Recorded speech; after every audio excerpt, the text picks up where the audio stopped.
गेल्या काही दिवसात सोशल मीडियावर आणि बातम्यांमध्ये एक नाव प्रचंड चर्चेत आहे।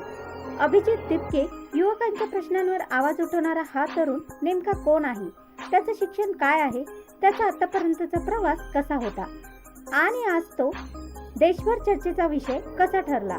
चला तर मग जाणून घेऊया अभिजित तिपके यांची संपूर्ण जीवन कहाणी। अभिजित तिपके यांचा जन्म महाराष्ट्रातील छत्रपती संभाजीनगर औरंगाबाद येथे झाला। सामाजिक आणि राजकीय घडामोडींमध्ये रस होता। शालेय शिक्षण पूर्ण केल्यानंतर त्यांनी पत्रकारितेचं शिक्षण घेतलं। यानंतर त्यांनी अमेरिकेतील युनिव्हर्सिटीमधून पदव्युत्तर शिक्षण पूर्ण केलं। परदेशात शिक्षण घेत असतानाही भारतातील शिक्षण व्यवस्था, युवकांचे प्रश्न आणि सामाजिक विषयावर त्यांचे लक्ष कायम राहिले। शिक्षण पूर्ण झाल्यानंतर त्यांनी राजकीय संवाद, डिजिटल कम्युनिकेशन आणि जनसंपर्क क्षेत्रात काम केले।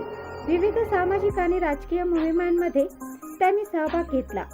त्यांच्या बोलण्याची शैली, अभ्यासू वृत्ती आणि युवकांशी संवाद साधण्याची पद्धत यामुळे त्यांची वेगळी ओळख निर्माण झाली। गेल्या काही दिवसांमध्ये शिक्षण व्यवस्था आणि विद्यार्थ्यांच्या प्रश्नांवर मोठं आंदोलन उभं राहिलं। या आंदोलनात अभिजित तिपके आघाडीवर दिसले।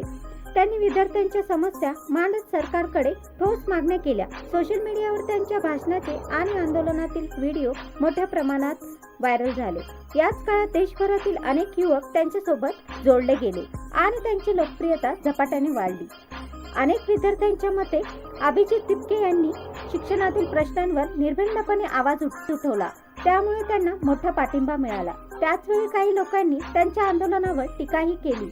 मात्र समर्थक आणि विरोधक अशा दोन्ही बाजूंनी त्यांची चर्चा सुरू झाली। इंस्टाग्राम आणि इतर सोशल मीडिया प्लॅटफॉर्मवर त्यांचे लाखो व्ह्यूज मिळू लागले। त्यांच्या प्रत्येक वक्तव्याची चर्चा होऊ लागली। आज अभिजित तिपके हे युवकांच्या प्रश्नांवर आवाज उठवणाऱ्या चेहऱ्यापैकी एक म्हणून ओळखले जातात। पुढील काळात ते कोणती भूमिका घेणार, राजकारणात सक्रिय होणार का, की सामाजिक चळवळ अधिक मजबूत करणार, याकडे सर्वांचं लक्ष लागले आहे। तर मित्रांनो, ही होती अभिजित तिपके यांची खरी जीवन कहाणी। त्यांच्या प्रवासाबद्दल तुमचं मत काय आहे आणि त्यांनी केलेल्या आंदोलनाबद्दल तुम्हाला काय वाटते हे मला कमेंटमध्ये नक्की सांगा। व्हिडिओ आवडल्यास लाईक